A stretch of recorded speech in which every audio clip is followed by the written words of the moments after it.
ओम श्री गणेशाय नमः। आप सभी को संकष्टी चतुर्थी की हार्दिक शुभकामनाएं। सूची बोले, हे ऋषियों, आपने संकष्टी चतुर्थी की महिमा के विषय में प्रसन्न किया है। अब मैं एक ऐसी कथा सुनाता हूँ जिसके श्रवण मात्र से मनुष्य के अनेक विघ्न शांत होते हैं और भगवान श्री गणेश की कृपा प्राप्त होती है।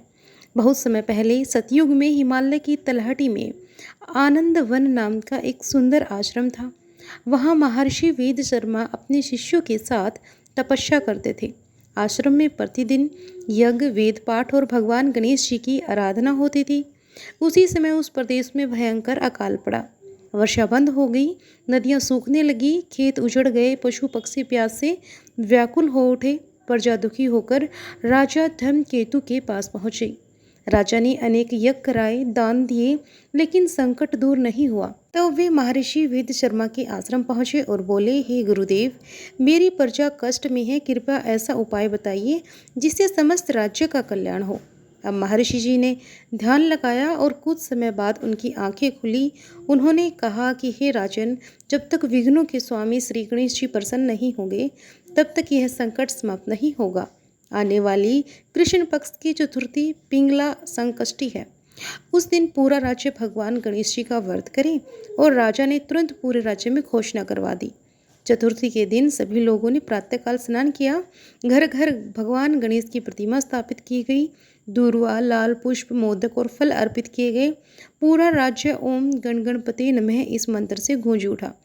उसी रात कैलाश पर्वत पर माता पार्वती ने भगवान शिव से पूछा, हे स्वामी, पृथ्वी से गणेश मंत्रों की ध्वनि इतनी अधिक क्यों आ रही है? भगवान शिव मुस्कुराए और बोले, हे देवी, पृथ्वी पर भक्त अपने संकटों से मुक्ति पाने के लिए हमारे पुत्र गणेश जी की आराधना कर रहे हैं। तभी भगवान श्री गणेश जी प्रकट हुए और उन्होंने कहा, पिताश्री, जो भक्त श्रद्धा और विश्वास से संकष्टी चतुर्थी का व्रत करता है उसके सभी विघ्न दूर करना मेरा कर्तव्य है। यह कहकर भगवान गणेश जी अपने मूषक वाहन पर बैठकर पृथ्वी पर आए।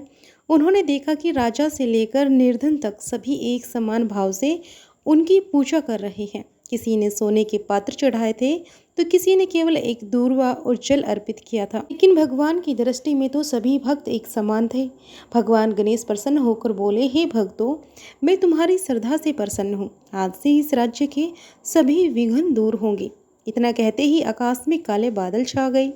तेज वर्षा होने लगी, सूखी नदियाँ फिर से बहने लगी, खेत हरे भरे हो गए, पशु पक्षियों में नया जीवन लौट आया और राजा धूमकेतु ने भगवान के चरणों में प्रणाम कर कहा, हे प्रभु, हमें ऐसा वरदान दीजिए कि हमारे राज्य में कभी धर्म की कमी ना हो।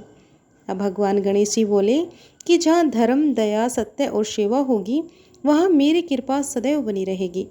फिर उन्होंने आगे कहा, जो भी भक्त प्रत्येक संकष्टी चतुर्थी को व्रत रखेगा, मेरी पूजा करेगा, कथा सुनेगा और चंद्रमा को अर्घ्य देकर व्रत पूर्ण करेगा, उसके जीवन में बड़े से बड़े संकट भी समय के साथ दूर हो जाएंगे। इतना कहकर भगवान गणेश जी अंतर्धान हो गए। उस दिन के बाद राज्य में कभी अकाल नहीं पड़ा, प्रजा सुखी रहने लगी। हर महीने में संकष्टी चतुर्थी का व्रत पूरे उत्साह के साथ मनाया जाने लगा। सूत जी बोले, हे मुनियों, यही कारण है कि संकष्टी चतुर्थी को विघ्नहर्ता श्री गणेश जी की कृपा का विशेष दिन माना जाता है। जो श्रद्धा से यह कथा सुनता है, सुनाता है, उसके जीवन में धैर्य, सद्बुद्धि और शुभ फल की वृद्धि होती है। तो बोलिए, श्री गणेश भगवान की जय हो।